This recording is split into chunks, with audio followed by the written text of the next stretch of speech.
Good evening all of you. Good evening. I hope सब लोग बिल्कुल बढ़िया होंगे। और आज की क्लास हमारी फर्स्ट क्लास है ट्रांसफर ऑफ प्रॉपर्टी एक्ट 1882 के लिए।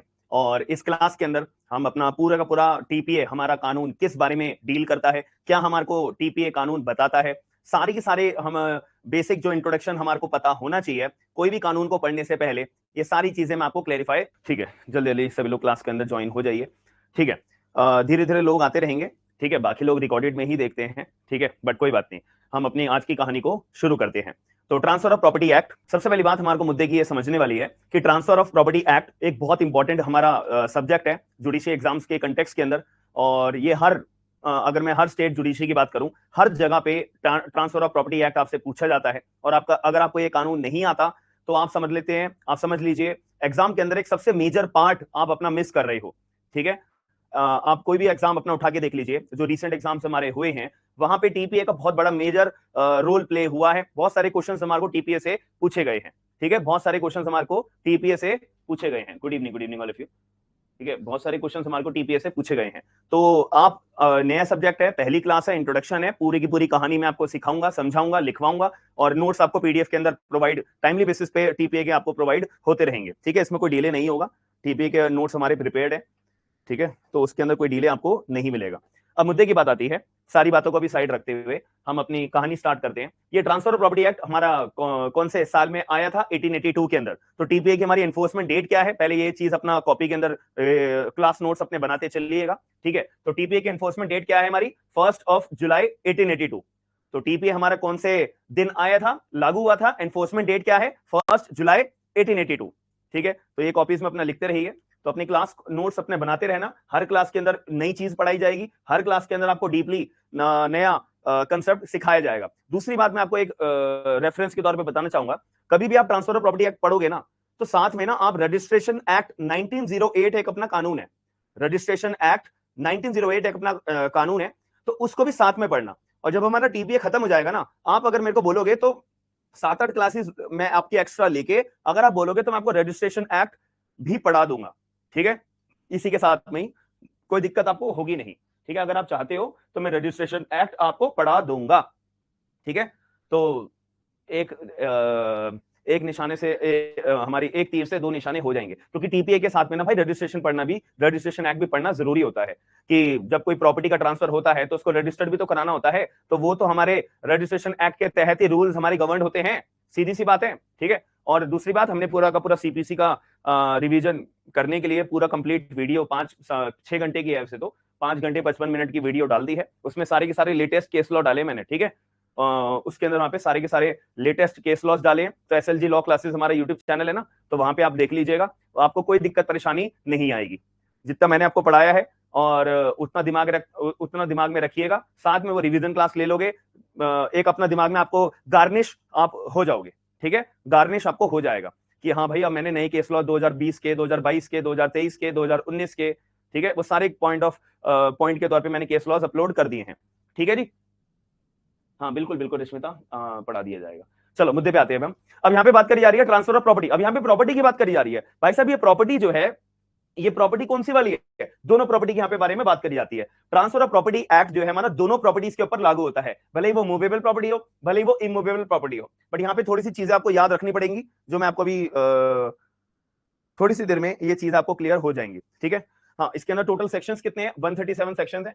ठीक है, तो 1 जुलाई 1882 को हमारा कानून ये लागू हुआ है। टोटल सेक्शंस कितने हैं इसमें?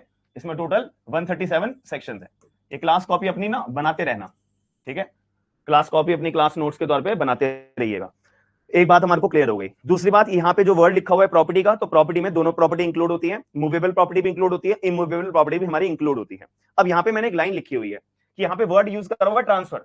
तो transferring of any types of property, any types of property मतलब मूवेबल प्रॉपर्टी को भी ट्रांसफर करने की बात अगर करी जा रही है तो टीपीए आएगा, इमूवेबल प्रॉपर्टी की भी अगर ट्रांसफर करने की बात आ रही है तो टीपीए कानून हमारा बीच में आएगा। ये बात हमारे को क्लैरिफाई हो जाती है। अब ट्रांसफर का मतलब क्या होता है? ट्रांसफर करने का मतलब क्या होता है, कोई मुझे बताना चाहेगा? ट्रांसफर करने का मतलब होता है कन्वे करना, अपना सामान एक बंदे से दूसरे बंदे को कन्वे करना, या मैं बोल सकता हूं डिलीवर करना। ठीक है, कन्वे करना या डिलीवर करना, इसको मैं बोल सकता हूं ट्रांसफर करना। कि अगर मेरे को अपना कोई भी ये मकान आपके रश्मिता आपके नाम पे अगर मेरे को ट्रांसफर करना है, तो इसका मतलब क्या है कि यहाँ पे टीपीए कानून आएगा। ट्रांसफर करने का मतलब मैं अपनी प्रॉपर्टी आपको कन्वे करूंगा, मैं अपनी प्रॉपर्टी आपको डिलीवर करूंगा कि भाई देखो आज से रश्मिता या रश्मि आप जो है मेरा जो मकान है वो मैंने आपको ट्रांसफर कर दिया, यानी कि बेच दिया है। ठीक है, बट बेचना बेचना सब बाद की बातें हैं। ठीक है, सिर्फ बेचने के लिए ही ट्रांसफर नहीं होता है। फॉर एग्जांपल मैंने आपको गिफ्ट कर दिया, फॉर एग्जांपल मैंने आपको सेल कर दिया, ठीक है, फॉर एग्जांपल मैंने आपको जो है मॉर्गेज कर दिया, फॉर एग्जांपल मैंने अपना मकान लीज पे रख दिया। हाँ है ना? तो ये बहुत सारे मोड्स होते हैं ट्रांसफर करने के लिए। केवल बेचना अपने आप में is a kind of transferring the immovable property. केवल बेचना अपने आप में ट्रांसफर तो होता है, लेकिन सिर्फ बेचना अपने आप में ट्रांसफर माना जाएगा नहीं।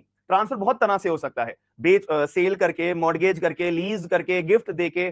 ठीक है, और ये सारी बातें आती हैं, इसके बारे में हम आगे बात करेंगे। सबको एक बात क्लियर हो गई? ट्रांसफर का मतलब क्या होता है? कन्वे करना, डिलीवर करना from one person to another person, from one person to another person. यानी कि एक बंदा दूसरे बंदे को ट्रांसफर करेगा तो ये अपना ये टीपीए कानून पिक्चर में आएगा। ये बात हमारे को क्लियर हो जाती है।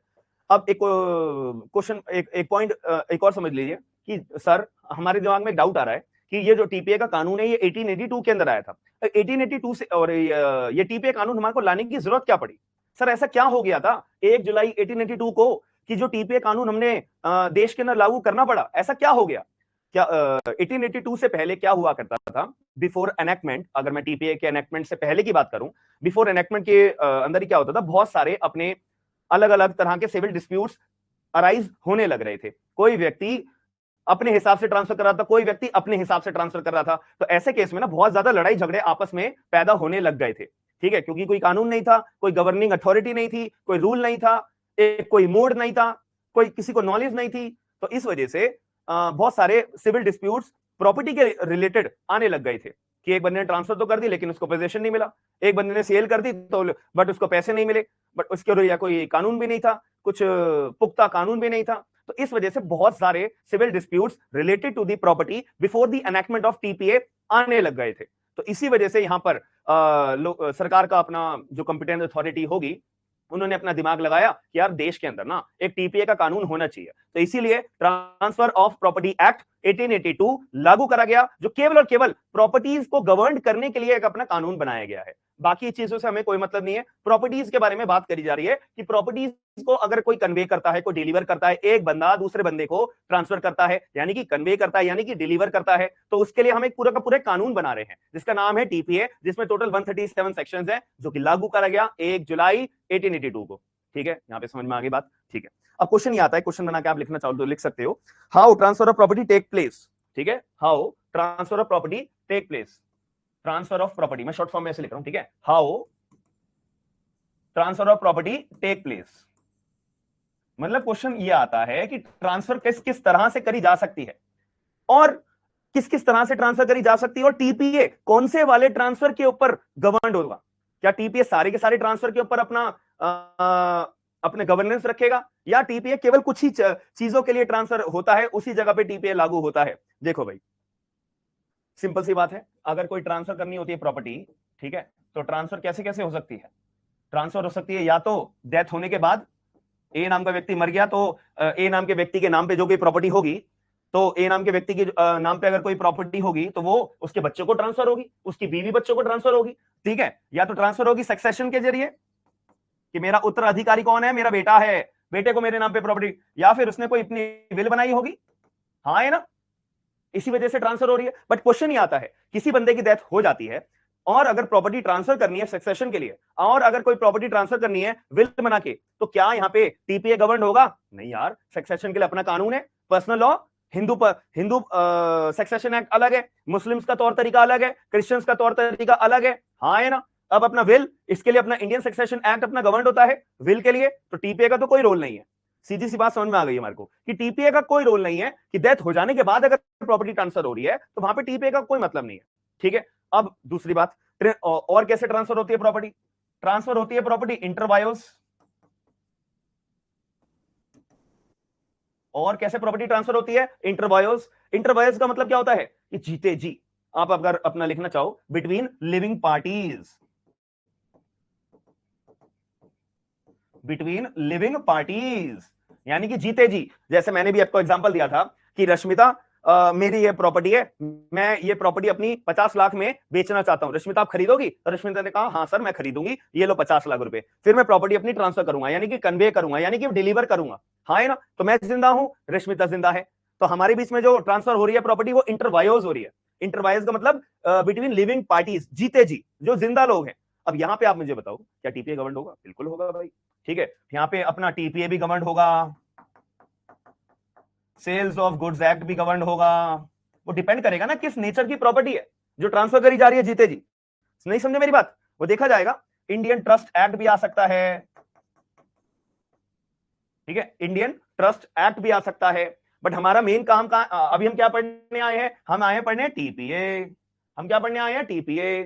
तो हमारे को तो टीपीए से मतलब है। तो एक बात हमारे को और क्लियर हो गई कि अगर प्रॉपर्टी का ट्रांसफर किया जाता है और टीपीए कानून को हमें लागू करना है, तो टीपीए कानून केवल और केवल उन प्रॉपर्टीज के ऊपर ही लागू होता है जो अपने आप में इंटरवायोज ट्रांसफर करी जाती है, जीते जी दोनों पार्टीज जिंदा होनी चाहिए, दोनों पार्टीज जिंदा होनी चाहिए। बट एक ना एक और भी पॉइंट है, बहुत सारी यहाँ पे थ्योरीज हैं, बहुत सारी मैगजीन्स हैं, ठीक है, वो हम आगे चल के दिन पे दिन पढ़ेंगे। आप लोग अगर मेरे टेलीग्राम ग्रुप पे ज्वाइन हो तो मैंने 1-2 महीने पहले ना एक पूरी की पूरी टीपीए के अंदर इंपॉर्टेंट मैगजीन्स भेजी थी। पता है किसी को? टीपीए के अंदर बहुत सारी मैगजीन्स मैंने भेजी थी, वही मैगजीन्स हैं सारी की सारी, ठीक है। तो जो हम धीरे धीरे आगे आने वाली क्लासेस में टाइमली बेसिस पे कि ये मैगजीन का मतलब क्या है, लॉजिकल मतलब क्या है, और लॉजिकल मतलब सीख गए तो एग्जामिनर का आप क्वेश्चन का सवाल का जवाब बहुत आसानी से दे पाओगे, ठीक है। ये समझ में आ गई? चलो एक कदम और आगे बढ़ते हैं।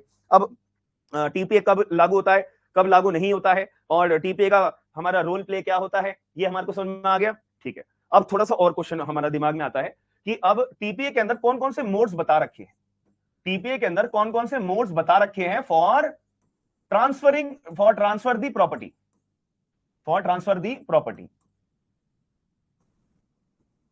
टीपीए के अंदर ऐसे कौन कौन से मोड्स बता रखे हैं फॉर ट्रांसफरिंग द प्रॉपर्टी, ये बात आपको ध्यान रखनी पड़ेगी, ठीक है, ये बात आपको ध्यान रखनी पड़ेगी। टोटल मैं बोलूं अगर पांच तरह के मोड्स हमारे को बता रखे हैं, 5 तरह के मोड्स हमारे को बता रखे हैं, इन 5 तरीके से ही पूरी की पूरा टीपीए हमारा गवर्न होता है। पूरा टीपीए इन 5 तरीकों पे डिपेंड करता है, ठीक है। इन 5 तरीके के अलावा टीपीए के अंदर कुछ भी नहीं है, ठीक है। पहली बात आ जाती है हमारी सेल, प्रॉपर्टी को, और ये सेल कौन सी वाली है? इसको हिंदी में बोलते हैं विक्रय। मैं हिंदी थोड़ा स्पेलिंग लिखने से कतराता हूं, बट स्टिल मैं लिख के देखता हूं, ठीक है। विक्रय, व छोटी की मात्रा, क र और य, ठीक है, विक्रय। समझ में आ गई? ये होता है सेल, केवल और केवल इमूवेबल प्रॉपर्टी का ही यहां पे गवर्न होता है टीपीए से। अगर सेल करी जा रही है कोई इमूवेबल प्रॉपर्टी की तो टीपीए पिक्चर में आ जाएगा, टीपीए बीच में आ जाएगा, ठीक है। ये हमारे कौन से सेक्शन से कौन से सेक्शन में है? सेक्शन नंबर 54 से 57। चलो एक बात ये समझ में आ गई, दूसरी बात समझ लेते हैं। दूसरी बात इसके अंदर आती है हमारी मॉर्गेज, ठीक है। मॉर्गेज की हमारी कहानी आती है, मॉर्गेज। और अगर मॉर्गेज करनी है, मॉर्गेज को हिंदी में बोलते हैं हमारा बंधक, बंधक। और ये भी हमारा इमूवेबल प्रॉपर्टी का ही ट्रांसफर किया जाता है, ठीक है, ये भी हमारा इमूवेबल प्रॉपर्टी का ही ट्रांसफर किया जाता है। हमारे सेक्शन यहां पे गवर्न होती है सेक्शन नंबर 58 से लेके 104, सेक्शन 58 से लेके 104। चलो जी, बट यहां पे एक छोटी सी बात याद रखिएगा, यहां पे एक कंसेप्ट आता है सेक्शन नंबर 100 चार्ज का, जो कि बहुत ज्यादा इंपॉर्टेंट है और एग्जाम में बहुत ज्यादा पूछा जाता है। आने वाले टाइम में हम इस कंसेप्ट को भी पढ़ेंगे, ठीक है। समझ में आ गई? जो मॉर्गेज का ही पार्ट है सेक्शन 58 से 104, सेक्शन 100 एक चार्ज का टॉपिक आता है, एग्जाम पॉइंट ऑफ व्यू से बहुत ज्यादा इंपॉर्टेंट ये हमारा कंसेप्ट बन जाता है, ठीक है। अब तीसरी बात आती है लीज, तीसरी बात आती है लीज, जहां पे टीपीए लागू होता है, ठीक है। लीज को हम हिंदी में क्या बोलते हैं? लीज को हम बोलते हैं पट्टा, हिंदी में इसको बोलते हैं पट्टा, ठीक है, हिंदी में इसे बोलते हैं पट्टा, ठीक है। ये भी हमारा इमूवेबल प्रॉपर्टी का ही होता है। अगर लीज इमूवेबल प्रॉपर्टी की दी जा रही है तो टीपीए कानून बीच में आएगा, टीपीए कानून अपने रूल्स गवर्न करेगा, ये बात हमारे को समझ में आ जाती है। ये हमारे सेक्शन आता है 105 से लेके 117, 105 से लेके 1117 तक हमारा ये पिक्चर में आता है। अब आती है बात हमारा गिफ्ट की, ठीक है। अब हमारी बात आती है गिफ्ट की, ठीक है। गिफ्ट को हम हिंदी में बोलते हैं दान, किसी को दान दे दिया मतलब गिफ्ट दे दिया। और ये जो दान दिया जाता है, ये जो गिफ्ट दिया जाता है, ये हमारा जो इसमें थोड़ा ध्यान देने वाली बात है, यहाँ पे मूवेबल प्रॉपर्टी का भी आप गिफ्ट दो या इमूवेबल प्रॉपर्टी का आप जो है गिफ्ट दो, तो टीपीए कानून बीच में आएगा, टीपीए कानून अपना गवर्न करेगा। कोई बात नहीं सुनील जी, कोई बात नहीं, कोई बात नहीं, थोड़ा सा ही पार्ट आपका गया है। जब रिकॉर्डेड में क्लास चली जाएगी ना, तो आप 10 मिनट का 15 मिनट की क्लास रिकॉर्डेड में देख लेना सुनील जी, आपको सब चीजें कहानी समझ में आ जाएगी। हालांकि अभी मैं 5 पॉइंट लिखवाने हैं, ये 5 पॉइंट लिखवा दो, फिर मैं रीअटेट करूंगा चीजों को, ठीक है। चलिए, गिफ्ट का मतलब दान, मूवेबल प्रॉपर्टी का भी अगर आप गिफ्ट कर रहे हो या इमूवेबल प्रॉपर्टी का भी आप गिफ्ट कर रहे हो, तो टीपीए कानून हमारा बीच में आएगा, टीपीए कानून हमारा पिक्चर में आएगा। इसके लिए सेक्शंस हमारे गवर्न होते हैं, इसके लिए सेक्शंस हमारे गवर्न होते हैं। देखो, मैं अगर गिफ्ट की बात करूं तो गिफ्ट हमारा आता है सेक्शन 122 से लेके 129 तक, ठीक है, सेक्शन 122 से लेके 129 तक। लेकिन यहां पे एक कंसेप्ट आता है एक्सचेंज का, यहां पे एक कंसेप्ट आता है हमारा एक्सचेंज का। सो सेक्शन नंबर हमारे गवर्न होते हैं सेक्शन नंबर 118 से 121 तक, जो एक्सचेंज के बारे में बात करता है, ठीक है। ये ऐसे करके लिख लेना, अपनी कॉपीज में बना लेना ये, ठीक है, अपनी कॉपीज में बना लेना ये चीजों को। 118 से लेके 121 एक्सचेंज, ठीक है।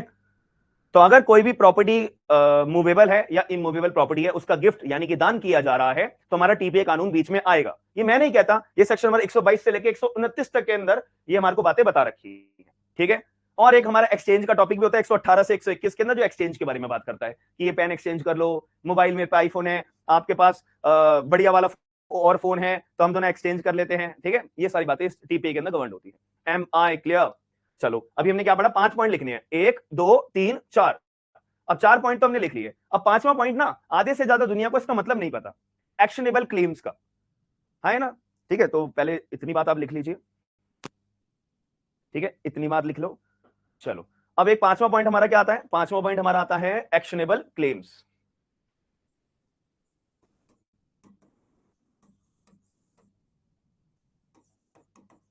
पहले इसको लिख लो, फिर मैं समझा दूंगा, ठीक है। अभी समझ जाओ, स्टार्टिंग की क्लासेस में ही ना ये चीजों को समझ जाओ, आगे चल के दिमाग की टेंशन आपकी खत्म हो जाएगी, ठीक है। तो ये हमारा 129 तक था ना, ये 130 से लेके 137, सेक्शन नंबर 130 से लेके 137 हो गया पूरा टीपीए कानून खत्म, टीपीए कानून हमारा पूरा खत्म हो गया। मैंने क्या कहा था, टोटल इसमें कितने सेक्शन है, 137। 1 जुलाई 1882 को हमारा टीपीए कानून लागू हुआ था पूरे देश के अंदर, और जो ये टीपीए कानून है, इसके अंदर प्रॉपर्टी का ट्रांसफर किया जाता है। ट्रांसफर का मतलब मैंने आपको बताया कि अपनी प्रॉपर्टी को कन्वे करना, अपनी प्रॉपर्टी को डिलीवर करना। एक बंदा दूसरे बंदे को अपनी प्रॉपर्टी ट्रांसफर कर रहा है, यानी कि एक बंदा अपनी प्रॉपर्टी दूसरे बंदे को कन्वे कर रहा है, डिलीवर कर रहा है, लेकिन दोनों पार्टीज अपने आप में क्या है, जिंदा होनी चाहिए, मैंने, ठीक है। अब इसके बारे में दोबारा मैं बता दूंगा, ठीक है। अब यहां पे लिख लीजिए, ये अपना करा जाता है ट्रांसफरेबल मूवेबल प्रॉपर्टी का,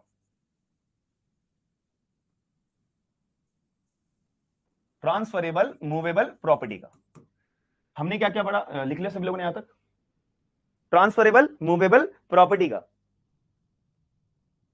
ट्रांसफरेबल मूवेबल प्रॉपर्टी का, ठीक है। चलिए, अब हम मुद्दे पे आते हैं थोड़ा सा। इंपॉर्टेंट ध्यान रखना, मॉर्गेज वाला ना एग्जाम में सबसे ज्यादा इंपॉर्टेंट ना यहां से आता है, सबसे ज्यादा, मतलब पूछा तो सब जगह से जाता है, बट मैं अगर अपना पर्सनल ओपिनियन देखूं, अगर मैं पीवाईक्यूज अगर मेंस के देखने के बाद में अगर बोलूं, तो मॉर्गेज से ज्यादा कंसेप्ट एग्जाम में चार्ज का टॉपिक पूछने के लिए आ जा सकता है कि एक्सप्लेन सेक्शन में 100 चार्ज की सिचुएशंस आपसे पूछ सकते हैं एग्जामिनर। तो ये सारी क्वेश्चंस आपके मॉर्गेज से पूछे जाते हैं, ठीक है। तो अभी हमने क्या कहा था कि 137 है, तो 5 तरह से प्रॉपर्टीज का ट्रांसफर किया जाता है। अब ये प्रॉपर्टी जो वर्ड यूज करा हुआ है, ये मूवेबल प्रॉपर्टी भी होती है और इमूवेबल प्रॉपर्टी भी होती है। तो पहला, प्रॉपर्टी का अगर ट्रांसफर करा जा रहा है सेल के जरिए, तो सेक्शन 54 से 57 तक आता है, ठीक है। और सेल अगर इमूवेबल प्रॉपर्टी की हो रही है, टीपीए कानून बीच में आएगा। दूसरा, मॉर्गेज, अगर मॉर्गेज करी जा रही है कोई इमूवेबल प्रॉपर्टी का, तो टीपीए कानून पिक्चर में आएगा, सेक्शन 58 से लेके 104। अब 104 से पहले एक सेक्शन आता है हमारा 100, जो चार्ज का कंसेप्ट के बारे में बात करता है। तो ये भी हमारा इंपॉर्टेंट है। चार्ज के ना बहुत सारे मतलब होते हैं, तो अभी मैं नहीं बताना सही समझता, अभी आने वाली क्लासेस में आपको ये कंसेप्ट भी मैं बताऊंगा।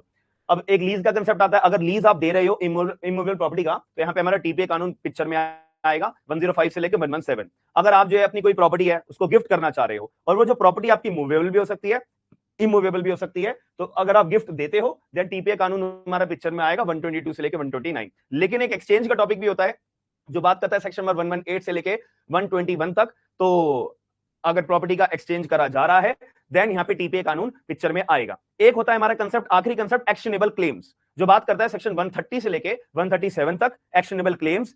तो वो ट्रांसफरेबल ऑफ मूवेबल प्रॉपर्टी का ही केवल एक्शनेबल क्लेम किया जाता है। एक्शनेबल क्लेम का मतलब क्या होता है मैं आपको थोड़ा सा इसका मतलब बताना चाहूंगा, ठीक है। हाँ, एक्शनेबल क्लेम्स का मतलब होता है कि एक तरह से ये डेप्ट होता है, डेप्ट, उधारी, ठीक है। एक्शनेबल क्लेम्स का मतलब होता है कि ऐसा डेप्ट जो कि क्या है, अनसिक्योर्ड होता है, जो कि क्या है, अपने आप में अनसिक्योर्ड होता है।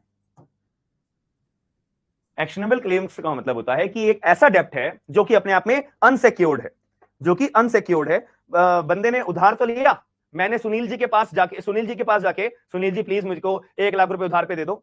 सुनील जी ने कहा अरे आप तो हमारे टीचर हो, आप तो हमारे पैसे खाओगे नहीं, ठीक है। तो मैंने सुनील जी से 1 लाख रुपए उधार पे ले लिए। अब सुनील जी ने मुझे पैसे दे दिए, बदले में मैंने सुनील जी को कोई सिक्योरिटी दी ही नहीं, ठीक है।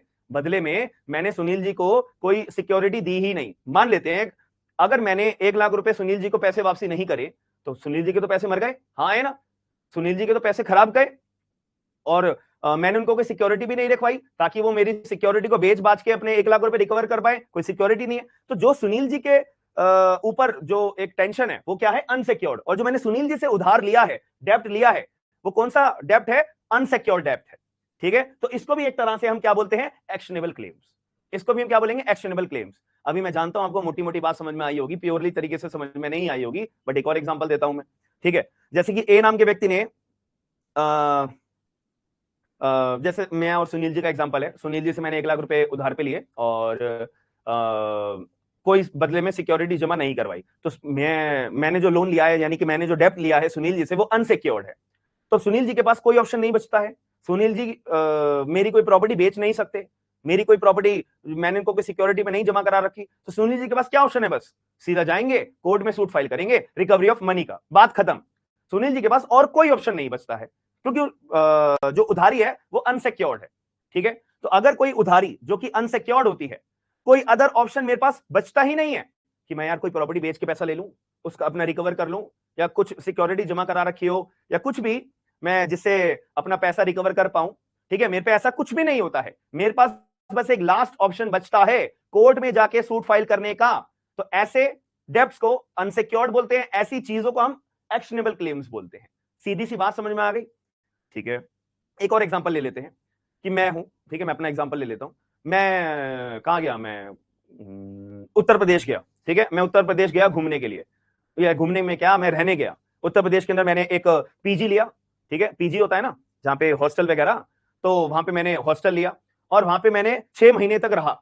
6 महीने तक मैं वहां पे रहता रहा। अब मकान मालिक बोल रहा है भैया रेंट पे कर दो। मैंने कहा कर दूंगा भैया कर दूंगा, अरे कर दूंगा भैया कर दूंगा, अगले महीने कर दूंगा, अगले महीने कर दूंगा। ऐसा करता करते करते करते 6 महीने बीत गए और मैं मजे से पीजी के अंदर 6 महीने से रह रहा हूं। मैं मजे से 6 महीने से पीजी के अंदर रह रहा हूं, मुझे कोई टेंशन नहीं, मुझे कोई टेंशन नहीं। अब दूसरी बात ये आती है, मैंने ना तो पीजी को अपना, जब मैं पीजी लिया था, ना तो मैंने कोई सिक्योरिटी जमा कराई, ना तो मैंने कोई 1 रुपया जमा कराया, ना तो मैंने कुछ पैसा दिया, ना तो मैंने कोई रेंट का पैसा दिया। तो अब अगर 6 महीने के बाद मैं गायब हो जाऊं, मैं पीजी छोड़ के भाग जाऊं, तब एक बात बताओ, जो मकान मालिक होगा वो मेरे साथ क्या कर सकता है? क्या मैंने उसको कोई गिरवी रखवा रखी है अपनी प्रॉपर्टी? क्या मैंने उसको कोई सिक्योरिटी जमा करा रखी है? नहीं। तो क्या वो मेरी कोई सिक्योरिटी का इस्तेमाल करके बेच बाच के 6 महीने का रेंट रिकवर कर सकता है? नहीं। तो वो आखिर में क्या करेगा, बस मेरे खिलाफ क्या करेगा, सूट फाइल करेगा कि भाई आयुष हैं, ये रेंट पे कर नहीं रहे हैं और बिना रेंट पे करे ये 6 महीने से रह रहे हैं। तो मकान मालिक के पास एक ही ऑप्शन बचता है, और वो भी आखिरी ऑप्शन बचता है कि वो मेरे खिलाफ सूट फाइल करेंगे। और कोई ऑप्शन बचता है? नहीं। तो यानी कि जो पैसा है वो क्या है, अनसिक्योर्ड है। अनसिक्योर्ड डेप्ट यहां पे बन गया है कि मेरे ऊपर अब उधारी है लेकिन अनसिक्योर्ड है, मैं भाग जाऊं, कुछ भी करूं, कोई सिक्योरिटी नहीं है। तो ऐसे प्रक्रिया को हम क्या बोलते हैं, एक्शनेबल क्लेम्स। ऐसी प्रक्रिया को हम क्या बोलते हैं, एक्शनेबल क्लेम्स, ठीक है। तो जो मेरे ऊपर उधारी है, मेरे ऊपर जो डेब्ट है जो कि अनसिक्योर्ड है, वो क्या है, अपने आप में एक्शनेबल क्लेम्स है। अब कोई भूलेगा तो नहीं, मैं याद रखना, ये बहुत सारे लोगों को पता ही नहीं होता है, और हर कोई बच्चा जो है इस चीज को जानने के लिए एफर्ट भी नहीं करता है कि what do you mean by actionable claims, it is only a डेब्ट which is unsecured, that's it.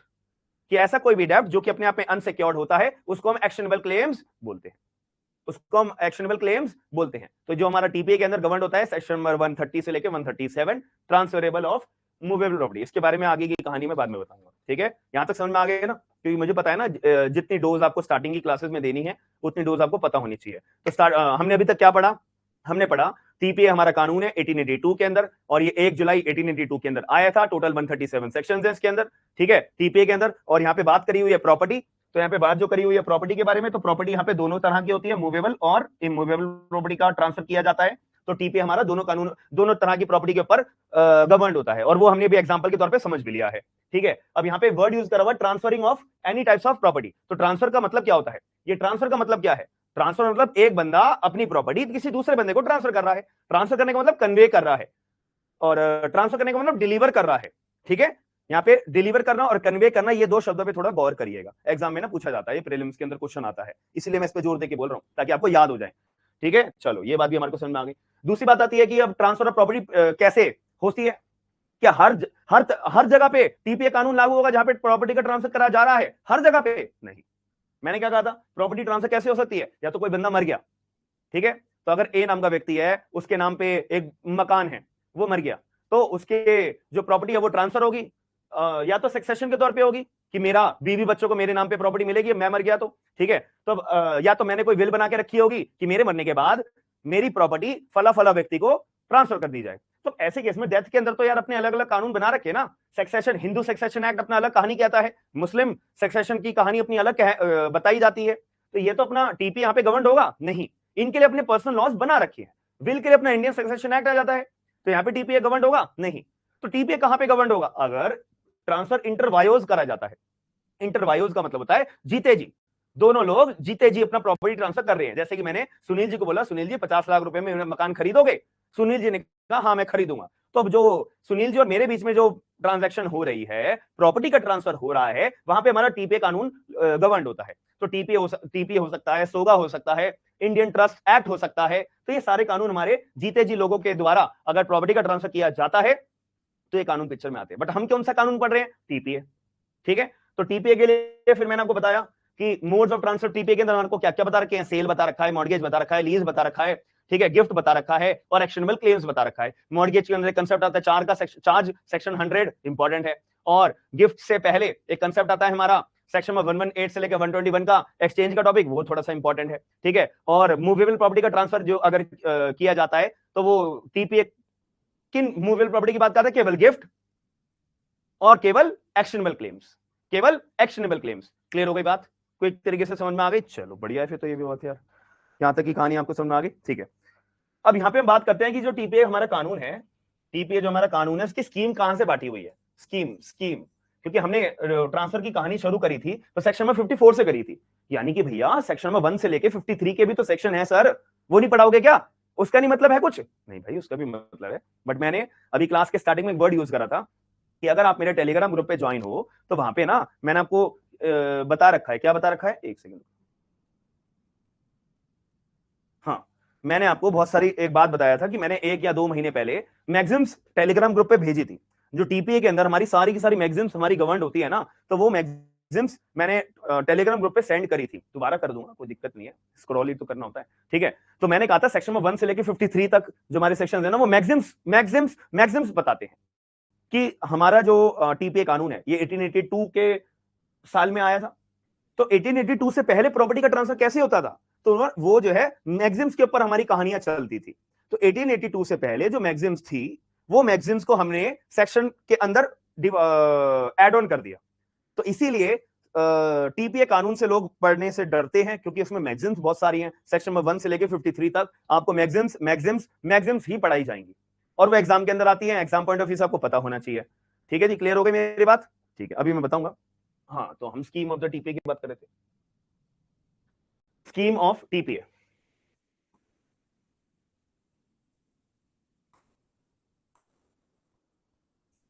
Scheme of TPA, ठीक है, स्कीम ऑफ टीपीए। सबसे पहली बात, सेक्शन नंबर 1 से लेके 4 तो प्रिलिमिनरी बात कहते हैं, ठीक है, सेक्शन नंबर 1 से 4 तो हमारी प्रिलिमिनरी बात कहते हैं,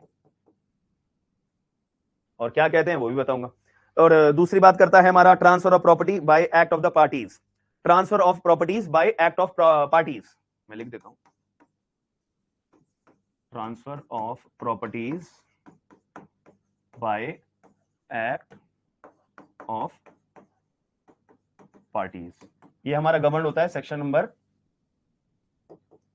5 से लेके 53A तक, जो मैक्सिम से हमारा गवर्न होता है। ठीक है, जो मैक्सिम्स, डॉक्ट्राइन्स बोल रहा हूं, डॉक्ट्राइन्स, सॉरी मैं मैक्सिम वर्ड यूज कर रहा हूं ना इतनी देर से, सॉरी, डॉक्ट्राइन्स है। ठीक है, डॉक्ट्राइन्स है, इसको भी फर्दर डिवाइड कर लो आप, डॉक्ट्राइन्स है हमारे। सेक्शन नंबर 5 से लेके 9 हमारा जनरल प्रोविजंस के बारे में बात करता है। जब टीपीए कानून पढ़ने आए हो तो भैया ये सारी बेसिक स्ट्रक्चर तो आपको पता होना चाहिए ना, कि हमारा टीपीए कानून बंटवारा कैसे कैसे हो रखा है, हमें क्या क्या चीजें पढ़ने को मिलेंगी। अब सीधा मैं आपको सेंटेंस बनाना शुरू कर दूं, अल्फाबेट आपको सिखाऊं ना, तो फिर फायदा नहीं है। ठीक है, और सेक्शन नंबर 10 से लेके 53A तक हमारे डॉक्ट्राइन्स आते हैं, और ये मोस्ट इंपॉर्टेंट है। ठीक है, याद रखना। ठीक है जी, चलो अब मैंने क्या कहा, सेक्शन नंबर 5 से लेके 9 तक तो जनरल प्रोविजन है। सेक्शन 5 हमारा क्या कहता है कि टीपीए का मतलब क्या होता है, मतलब ट्रांसफर ऑफ प्रॉपर्टी का मतलब क्या होता है, what is transfer of property act, या what is transfer of property. Section number 5 का जवाब, इस क्वेश्चन का जवाब हमारे को सेक्शन 5 में मिलेगा। सेक्शन नंबर 6 बात करता है कि प्रॉपर्टी का मतलब क्या होता है, व्हाट इज प्रॉपर्टी। ठीक है, इसका जवाब हमारे को सेक्शन नंबर 6 में मिलेगा। सेक्शन नंबर 7 बात करता है कि कौन कौन सी पार्टीज हैं जो कंपिटेंट है प्रॉपर्टीज को ट्रांसफर करने के लिए, इसका जवाब हमारे को सेक्शन नंबर 7 के अंदर मिलेगा। ठीक है, और ऑपरेशन कौन कौन से हम ऑप्ट करते हैं अपनी प्रॉपर्टी को ट्रांसफर करने के लिए, ऐसे कौन कौन से ऑपरेशन है, यानी कि ऑपरेशन ऑफ ट्रांसफर, इसका जवाब हमारे को सेक्शन नंबर 8 में मिलेगा। सेक्शन नंबर 9 बात करता है कि अगर मान लेते हैं ओरल तरीके से ट्रांसफर किया जा सकता है क्या, तो इसका जवाब हमारे को सेक्शन नंबर 9 के अंदर मिलेगा। ठीक है, तो 5 के अंदर what do you mean bye TPA, what do you mean bye property, तो 5 6 7 हमारी बात करता है कंपिटेंसी ऑफ द पार्टीज के बारे में, 8 हमारी बात करता है ऑपरेशंस ऑफ ट्रांसफर, 9 हमारी बात करता है ओरल ट्रांसफर। याद हो गया। 5 what do you mean bye TPA, 5 section 6 what is property, section number 7 competency of the party, section number 8 operation of transfer, section number 9 oral transfer. ठीक है, और सेक्शन नंबर 10 से 53A तक डॉक्ट्राइन्स है हमारे। मैं मैक्सिम वर्ड यूज कर रहा था, वो गलत कर रहा था, डॉक्ट्राइन्स है हमारी, सॉरी। ठीक है, हो जाती है भाई गलती। ठीक है, डॉक्ट्राइन्स। चलो यहां पे भी बात हमारे को समझ में आ गई है। चलो बढ़िया भाई, एक सेकंड रुको, मैंने अपने आप को ऐड करा लिया है अपने बैच के अंदर। ठीक है, चलो जी। हाँ, एक ना नोट बना के लिख लो, एक नोट बना के लिख लो, एक चीज लिख लो, नोट बना के एक चीज लिख लो एक्स्ट्रा के अंदर। सेक्शन नंबर 10 से लेके 53A जो है ना, ये सेक्शन नंबर 10 से लेके 53A, section number 10 to 53 capital A लिखना, छोटा ए मत लिखना। ठीक है, कैपिटल ए इज एप्लीकेबल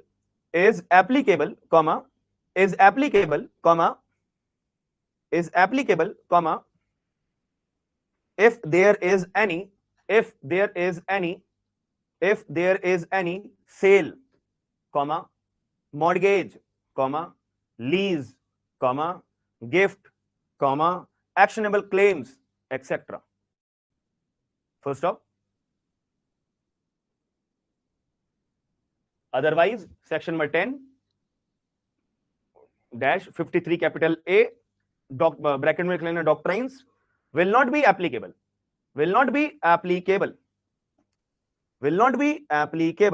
मैं रिपीट कर दूंगा, कोई टेंशन नहीं है।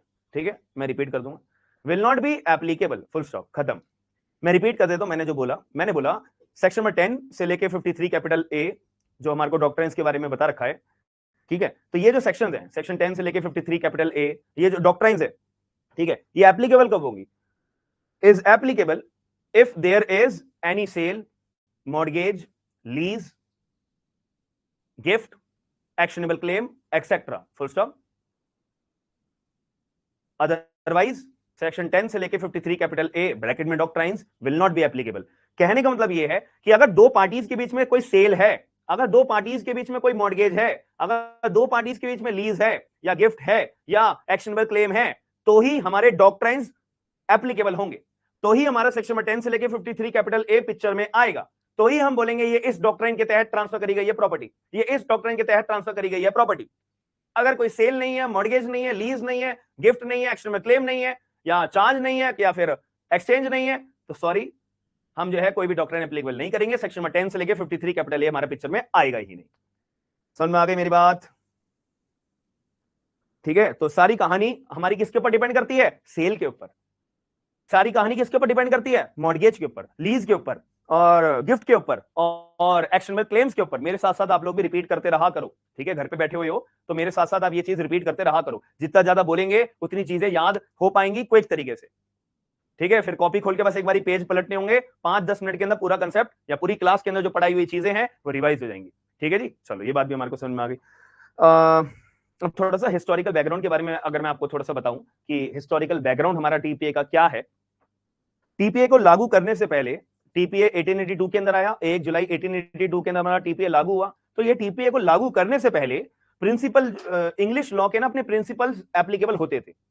तो जो इंग्लिश लॉ हमारी कहानी बताता था उसी तरह से हम अपनी प्रॉपर्टीज को ट्रांसफर करते आ रहे थे, क्योंकि हमारे को कोई बताने वाला नहीं था, हमारे को कोई समझाने वाला नहीं था, हमारे ऊपर कोई कानून लागू नहीं था, तो हमें पता ही नहीं था।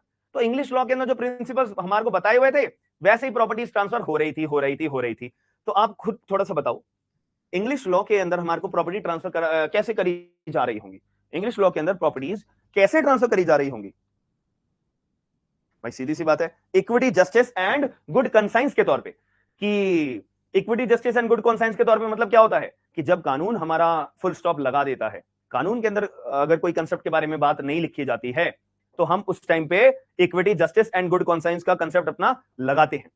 मैंने आपको ये कंसेप्ट ना मुस्लिम लॉ के अंदर भी एक जगह पढ़ाया है, जहां पे कोर्ट ने फैसला सुनाया है equity justice and good conscience के तौर पे। याद होगा आपको कि जब मैंने एक केस पढ़ाया था आपको मुस्लिम लॉ के अंदर कि एक लड़की थी, वो रोज बस से ट्रेवल करती थी और उस बस का एक मालिक था, और वो मालिक भी बस के अंदर रहता था, और वो मालिक जो उस लड़की से थोड़ी बातचीत करता है, लेकिन वो चॉकलेट खिला देता है एक दिन लड़की को और बेहोश कर देता है, क्योंकि चॉकलेट के अंदर बेहोश करने वाली पदार्थ मिला होता है। फिर जब लड़की का होश आता है तो लड़की को दिखाई देता, रे मेरे आसपास तो मौलवी साहब बैठे हुए हैं, ठीक है? और बोले जाता है कि लड़की तुम्हारी इस मुस्लिम आदमी से शादी हो चुकी है, ठीक है? फिर इस कहानी के ऊपर मैंने आपको सारी बातें बताई थी कि कोई कानून नहीं है, तो इसीलिए जज साहब ने फैसला सुनाया था equity justice and good conscience के तौर पे, क्या सही है क्या गलत है, ठीक है? याद है ना? अरे बताओ भाई, मुस्लिम लॉ पढ़ा होगा आप लोगों ने, अगर नहीं पढ़ा तो क्लासेस कंप्लीट कर लो यार। जिस दिन छुट्टी होती है ना क्लास की, उस दिन तो तुम्हारे पे गोल्डन अपॉर्चुनिटी होती है, 2 क्या 3 क्लासेस लगाओ उस दिन तो, ठीक है? तो उस चीज को पढ़ते चलो।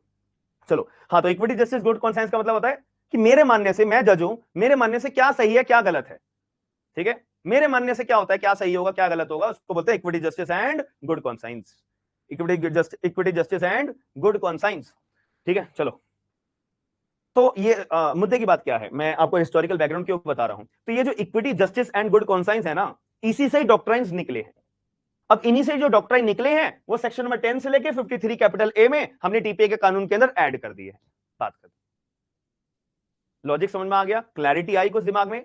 किस आपसे कोई क्वेश्चन पूछेगा कि भैया टीपीए कानून लागू होने से पहले क्या था, आप बोलोगे हमारे ऊपर उस टाइम पे इंग्लिश लॉ के प्रिंसिपल्स प्रिवेल करते थे। अब कौन से प्रिंसिपल? जो equity justice and good conscience के तहत बनाए हुए थे। उन्होंने कुछ डॉक्ट्राइन्स भी लिखे हुए थे, उन डॉक्ट्राइन्स की मदद से ही हमारी कहानी ट्रांसफर की प्रॉपर्टी की चल रही थी।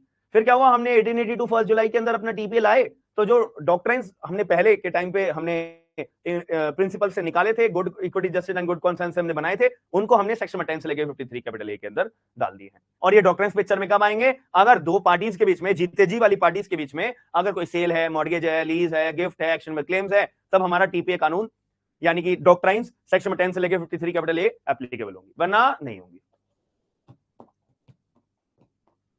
ठीक है जी? एक ना क्वेश्चन बना लो भाई, एक क्वेश्चन बना लो, व्हाट इज प्रॉपर्टी। हालांकि अभी मैंने क्या कहा था, प्रॉपर्टी, व्हाट इज प्रॉपर्टी का मतलब क्या होता है, सेक्शन में, कौन से सेक्शन में बता रखी है बात बताओ, चीटिंग नहीं करनी। 5 से 9 में मैंने कहा था ना, जनरल प्रोविजन है। प्रॉपर्टी का क्या मतलब होता है, प्रॉपर्टी का क्या मतलब होता है, ये हमारे को कहां देखने को मिलेगा? मैंने क्या कहा था, सेक्शन नंबर 6 में, सेक्शन नंबर 6 में कहानी था व्हाट इज प्रॉपर्टी। इसका जवाब हमारे को सेक्शन नंबर 6 के अंदर मिलेगा।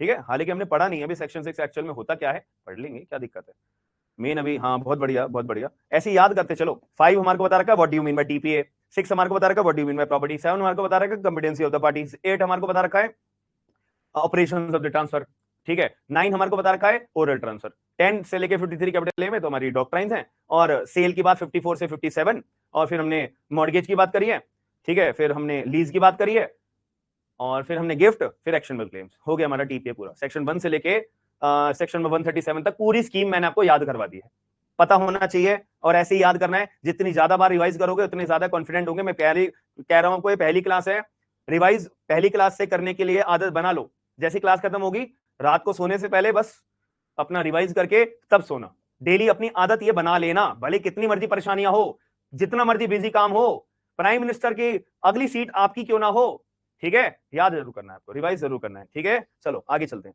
अब मैंने कहा था क्वेश्चन बना लो व्हाट इज प्रॉपर्टी। मैं ये इसलिए लिखवा रहा हूं क्योंकि ना सैलमंड है, ये एग्जाम में ना डेफिनेशन पूछी जाती है कि ये बात कौन से ऑथर ने बोली है। तो अलग ऑस्टिन, सैलमंड, अलग अलग ऑथर्स के नाम आते हैं, तो वो एमसीक्यू में ना आपको इजी रहेगा। तो what is property question mark, इसका आंसर है according to the Salmond, SALMOND, SALMOND, ठीक है। ये चीज पढ़ने से ना आपका दिमाग और क्लियर होगा, ये चीज पढ़ने से आपका दिमाग और क्लियर होगा। तो लिखो according to Salmond, property means bundle of, property means bundle of rights, full stop, खत्म बात, बंडल ऑफ राइट्स।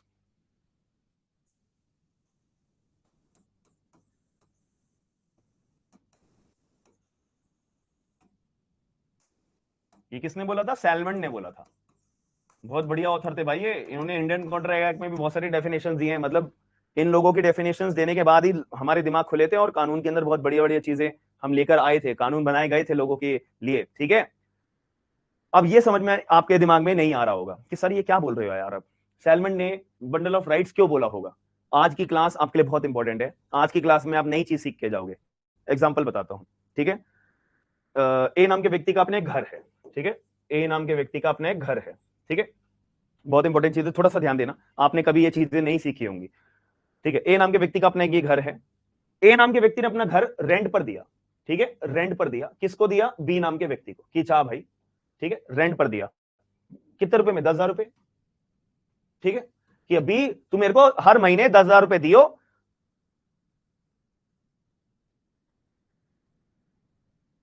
हाँ रश्मिता, बस स्टार्टिंग की क्लासेस में लगेगा, और जब डॉक्टरेंस पढ़ रहे होंगे तब लगेगा आपको कि जूरिस्प्रूडेंस की तरह ही हम पढ़ रहे हैं। बट बोरिंग तो नहीं लग रहा ना, जूरिस्प्रूडेंस पढ़ते पढ़ते नींद आ जाती है कि भैया क्या पढ़ रहे हैं यार, ठीक है। और वो यूपी के अंदर आता है, यूपी जुडिशरी के अंदर ही जूरिस्प्रूडेंस आता है, और कोई जुडिशरी में जूरिस्प्रूडेंस नाम का सब्जेक्ट नहीं पूछा जाता है, ठीक है।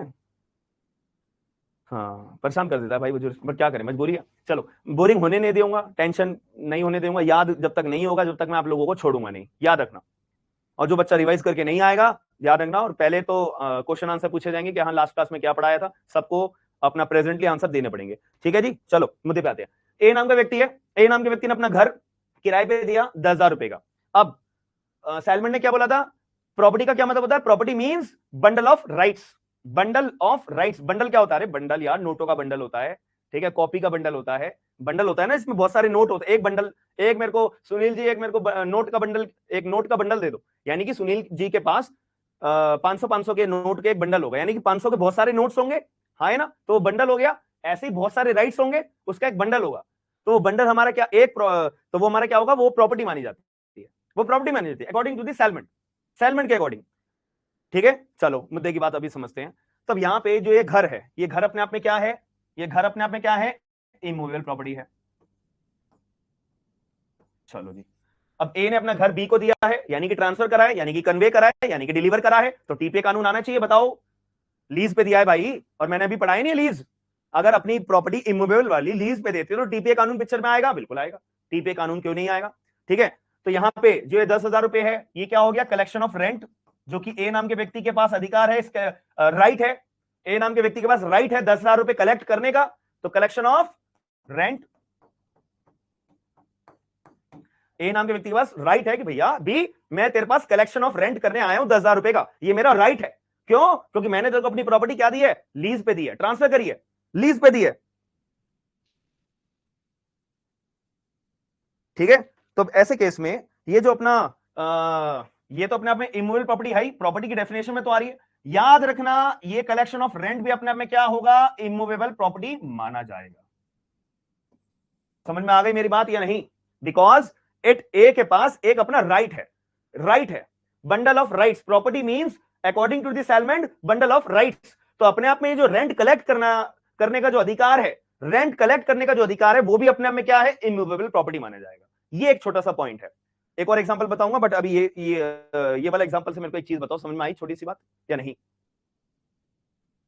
बताओ भैया, अरे बताओ भाई बताओ। ठीक है, चलो एक और एग्जांपल समझ लो, फिर इसी बात पे एक और एग्जांपल समझ लो।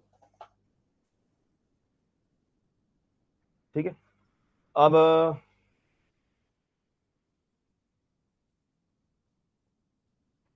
एक तालाब है, यहां पे मछलियां हैं। ठीक है, यहां पे मछलियां हैं। तो यहां पे मछलियां पकड़ने का ए नाम के व्यक्ति है। ए नाम के व्यक्ति घूम रहा था। ए नाम के व्यक्ति को लगा अरे ये तो तालाब है, तो और ये तालाब तो मेरे घर के पास है, यानी कि मैं इस तालाब के अंदर जो मछलियां हैं वो पकड़ सकता हूं, मेरे पास अधिकार है। ठीक है, क्योंकि ये मेरा ही तालाब है मतलब। तो अपने आप में ये जो तालाब है, ये तो तालाब अपने आप में इमूवेबल प्रॉपर्टी है, बिल्कुल है। अब ये तालाब के अंदर जो मछली पकड़ने का आपका अधिकार है, यानी कि right of fishery, right of fishery, मछली पकड़ने का अधिकार, क्या ये अपना जो राइट है ये मूवेबल प्रॉपर्टी है या इमूवेबल प्रॉपर्टी है? पहली बात, ये जो तालाब है अपने आप में इमूवेबल है, तो जो इस तालाब में से आप अगर मछली पकड़ रहे हो तो वो भी अपने आप में क्या हो जाएगा, वो भी अपने आप में क्या हो जाएगा, इमूवेबल प्रॉपर्टी हो जाएगा। Because according to the Salmond, प्रॉपर्टी का मतलब क्या होता है, bundle of rights, bundle of rights. कि जब आपकी प्रॉपर्टी मूवेबल इमूवेबल है तो उसके अंदर से जितने भी राइट निकल रहे हैं, उसके अंदर से, उस प्रॉपर्टी में से जितने भी राइट्स निकल रहे हैं आपके लिए, तो वो भी अपने आप में क्या होंगे, इमूवेबल होंगे। रश्मि क्लियर हो गया ना? ठीक है, हाँ रश्मिता आपको भी क्लियर हो गया? रश्मिता कह रही है ना, रिपीट सर प्लीज। ठीक है, तो रश्मिता आपके पास कोई मकान है और वो मकान आप मेरे को किराए पे देती हो, तो आपका जो मकान है, आपने अपना मकान इमूवेबल प्रॉपर्टी का मुझे ट्रांसफर करा, तो वो आपका जो मकान है वो अपने आप में क्या, इमूवेबल प्रॉपर्टी है। तो उनमें से जितने राइट निकलेंगे वो राइट भी अपने आप में क्या हो जाएंगे, इमूवेबल हो जाएंगे। ये बात सैलमन ने बोली है। बिकॉज ये बात सैलमन ने बोली है कि property means bundle of rights, property means bundle of rights. Clear हो गया ना, कि जो आपकी प्रॉपर्टी है उनमें से जितने भी राइट निकल रहे हैं वो उसी नेचर के बन जाएंगे, वो उसी नेचर के बन जाएंगे। Because according to the Salmond, property means bundle of rights. ठीक है जी, चलो ये बात भी हमारे को समझ में आ गई। ठीक है, ये बात भी आपको समझ में आ गई। और एक्शनेबल क्लेम्स का मतलब क्या होता है ये मैं आपको बता ही चुका हूं। ठीक है, कि एक्शनेबल क्लेम्स का मतलब क्या होता है बताओ। पहले तो सेक्शन में 130 से लेकर 137 तक एक्शनेबल क्लेम्स हमारा टॉपिक आता है। और एक्शनेबल क्लेम्स का मतलब होता है कि ऐसा कोई भी डेप्ट, ऐसी कोई भी उधारी जो कि अपने आप में अनसिक्योर्ड है, कि मेरे पास और कोई रास्ता नहीं है बस कोर्ट जाने का, मेरे पास कोई सिक्योरिटी नहीं है कि मैं बेच बाज के सिक्योरिटी को पैसे को रिकवर कर पाऊं। ठीक है, हाँ बहुत बढ़िया। कि एक्शनेबल क्लेम्स का मतलब होता है कि ये ऐसा डेप्ट है, ऐसी उधारी है जो अपने आप में अनसिक्योर्ड है, जो अपने आप में अनसिक्योर्ड है। क्लियर हो गई बात? ठीक है, आपको ना बताऊं कि मैं ये एग्जांपल्स देके क्यों समझा रहा हूं चीजें। ये राइट ऑफ फिशनरी पूछा जाता है कि बताओ ये कौन सी प्रॉपर्टी है, आपको जब उस टाइम पे दिमाग लगाना पड़ेगा कि राइट ऑफ फिशनरी तो तालाब में से मछली पकड़ने का अधिकार होता है, तालाब अपने आप में इमूवेबल प्रॉपर्टी है। और सैलमन ने बोला था कि प्रॉपर्टी का मतलब क्या होता है, ये बंडल ऑफ राइट्स। तो अपने आप में तालाब में से मछलियां निकालना वो मेरा अधिकार है, वो मेरा राइट है, यानी कि बंडल ऑफ राइट्स आ गया, तो वो अपने आप में क्या होगा, इमूवेबल प्रॉपर्टी होगा।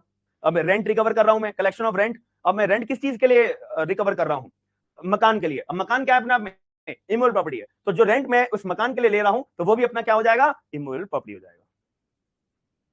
ठीक है जी, चलो ये बात भी हमारे को समझ में आ गई है। और हाँ एक ना ऐसी अपना, जैसे ये रजिस्टर का आपका पेज है, ठीक है, ये एक डंडा होता है, यहां आप लिखते हो, तो ये खाली जगह होती है ना, यहां पे लिख लो इंपॉर्टेंट सेक्शंस, एग्जाम के लिए इंपॉर्टेंट सेक्शंस लिख लो।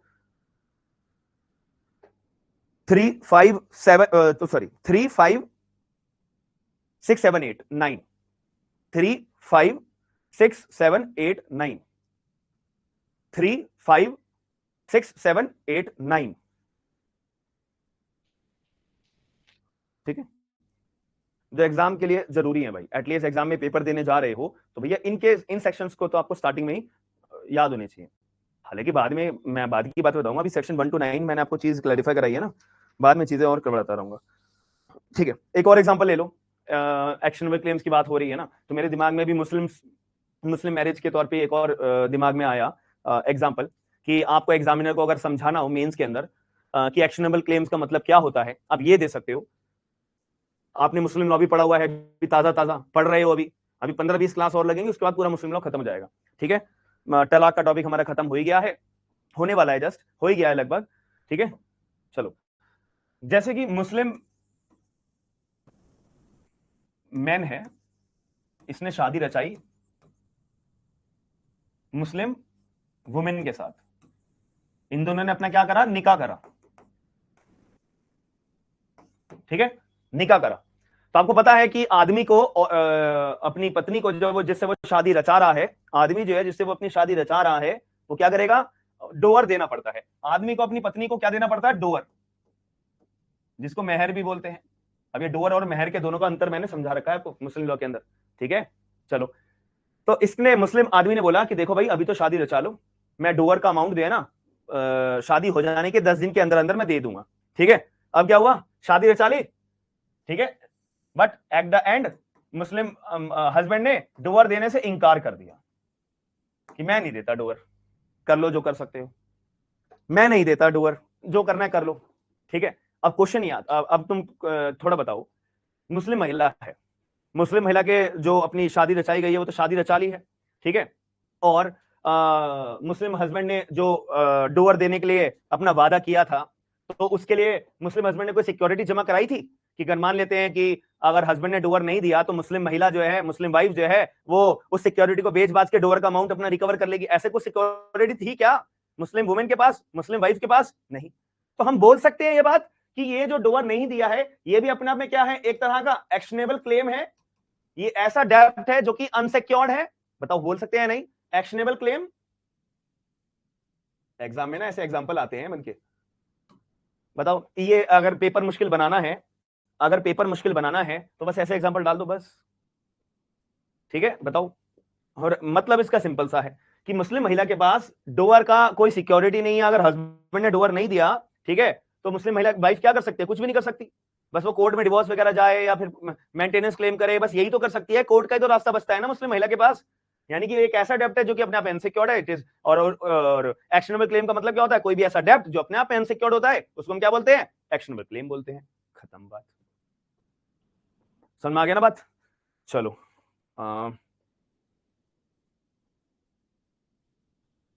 एक नोट बना के लिख लो, एक नोट बना के लिख लो, आपके ना अंडरस्टैंडिंग और क्लियर हो जाएगी एक्शनेबल क्लेम्स को लेके, वरना बहुत ही ज्यादा परेशानी रहेगी जीवन भर, बच्चों को रहती है।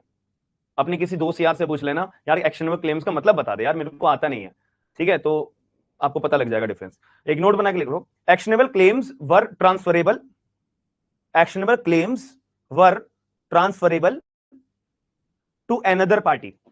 एक्शनेबल क्लेम्स जो होते हैं ना, वो ट्रांसफरेबल होते हैं किसी अन्य पार्टी को। Actionable claims were transferable to अन्य पार्टी, to another party, ठीक है, full stop. therefore actionable claims will be considered as property, actionable claims will be considered as property and governed by TPA, and governed by TPA। तो आपको पता होना, और ये जो कंसीडर्ड एज प्रॉपर्टी है ना, तो ये प्रॉपर्टी को ध्यान रखना, मूवेबल प्रॉपर्टी बोला गया है। ये प्रॉपर्टी क्या है, अपने आप में मूवेबल प्रॉपर्टी है। एक्शनेबल क्लेम्स हमेशा मूवेबल प्रॉपर्टी होती हैं, जो प्रॉपर्टी है ना, तो यहां पे लिख लेना, property means movable property. Actionable claims के अंदर जो प्रॉपर्टी की बात करी जा रही है वो मूवेबल प्रॉपर्टी की बात करी जा रही है केवल, ठीक है।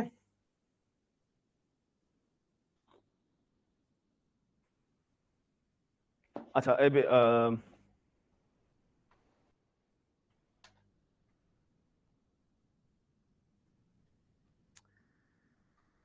अब ना एक छोटा सा बात और समझ लो बस, ये और समझनी है बस, लाइबिलिटी ऑन स्टेट।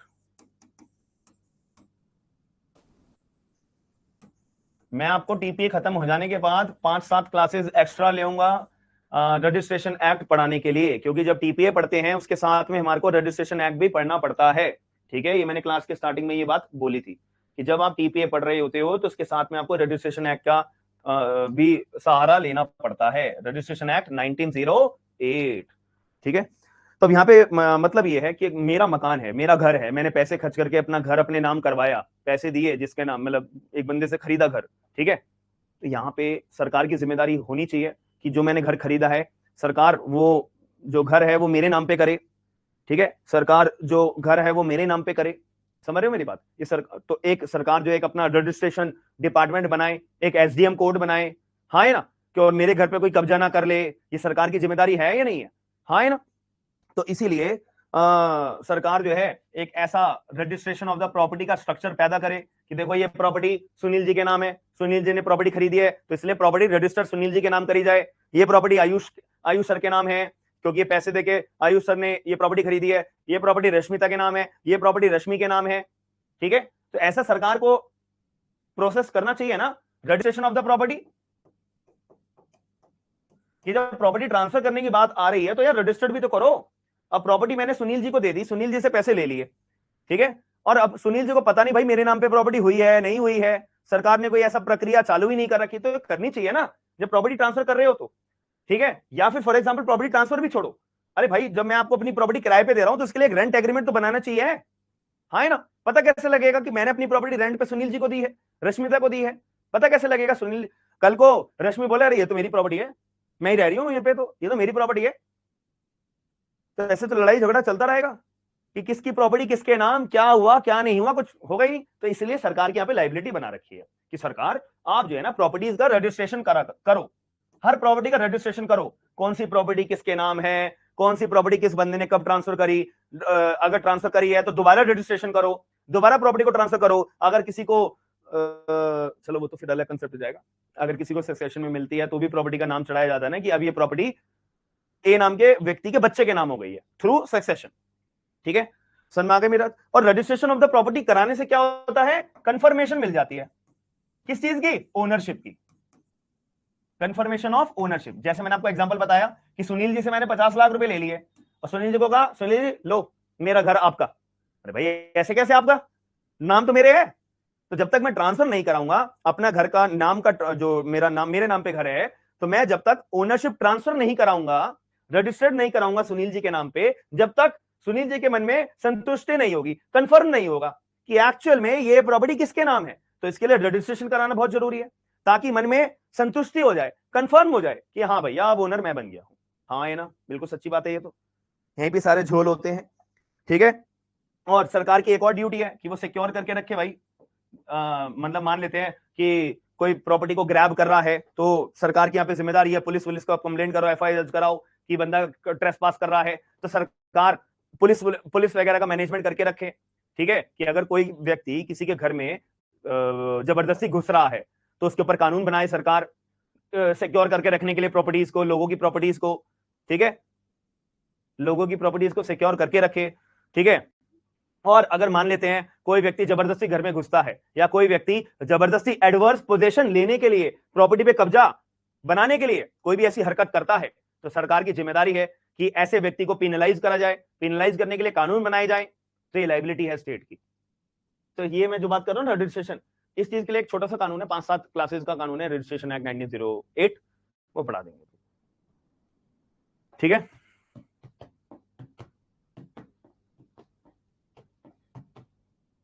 एक ना डॉक्ट्राइन आता है, बहुत इंटरेस्टिंग है और बहुत एग्जाम के अंदर बहुत ज्यादा पूछा जाता है, थोड़ी सी मजेदार डॉक्ट्राइन है, डॉक्ट्राइन ऑफ परपेचुइटी।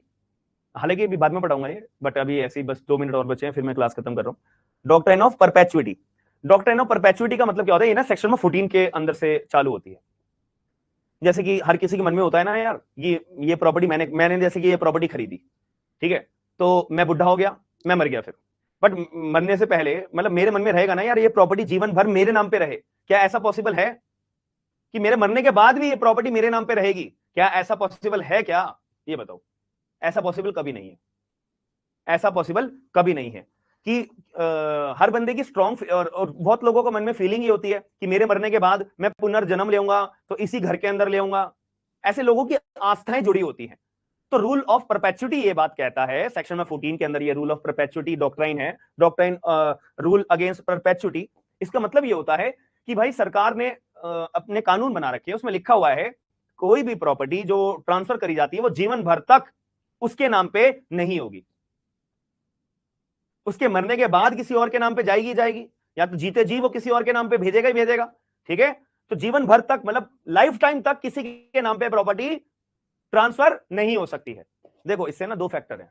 पहला फैक्टर तो ये कानून बना दो, दूसरा फैक्टर ये है कि अगर प्रॉपर्टी का ट्रांसफर ही नहीं होगा तो इसमें नुकसान किसका है? सरकार का है।